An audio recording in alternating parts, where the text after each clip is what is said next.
పొద్దున్నే క్లైమేట్ చూడండి ఎలాగుందో. ఎండొచ్చినట్టు అనిపించింది కానీ ఎండ రాలేదు. మళ్ళీ రోజంతా వర్షమే. క్లైమేట్ అలా ఉందని టిఫిన్ అయితే సాంబార్ ఇడ్లీ చేశాను. రెసిపీ వీడియో తీయలేదు. మీకు కావాలంటే చెప్పండి, కమెంట్ చేస్తే నేను వీడియో పెడతాను. ఇంతకీ మీలో సాంబార్ ఇడ్లీ ఎంతమందికి ఇష్టమో కమెంట్ చేయండి. ప్లేట్ లో టిఫిన్ ఎవరికంటే మా డాడీకి. మా డాడీ రోజు మార్నింగ్ ఎగ్స్ కూడా తింటారు.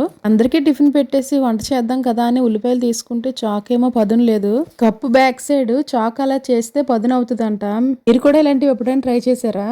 తర్వాత అన్నం వండేసి కూర కూడా ఈరోజు ఎండి చేప పునుకులు వండాను. నెక్స్ట్ షాట్ లో వస్తుంది చూడండి. కూర వండేటప్పుడు ఎండి చేపలు ఫ్రై చేస్తుంటే కంట్లో తూలింది నాకు ఆయిల్.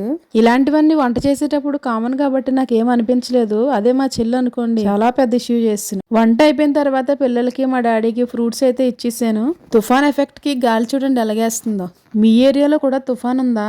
ఇక్కడ చూడండి, నేను బట్టలన్నీ మడత పెట్టేసి బయటికి వెళ్తే పిల్లలు ఎలా చేశారు. నాకైతే చాలా కోపం వచ్చింది. అందుకనే వాళ్ళతోనే మడత పెట్టమని చెప్పాను.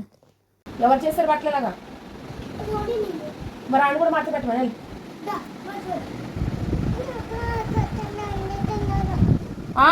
చేతి నోట్లో చేతి ఏం చెప్పా? నోట్లో పెట్టద్దని చెప్పానా? నువ్వు ఓవర్ యాక్షన్ చేయకు. నువ్వు మడతెట్టు. కొట్నా? మడతెట్టు.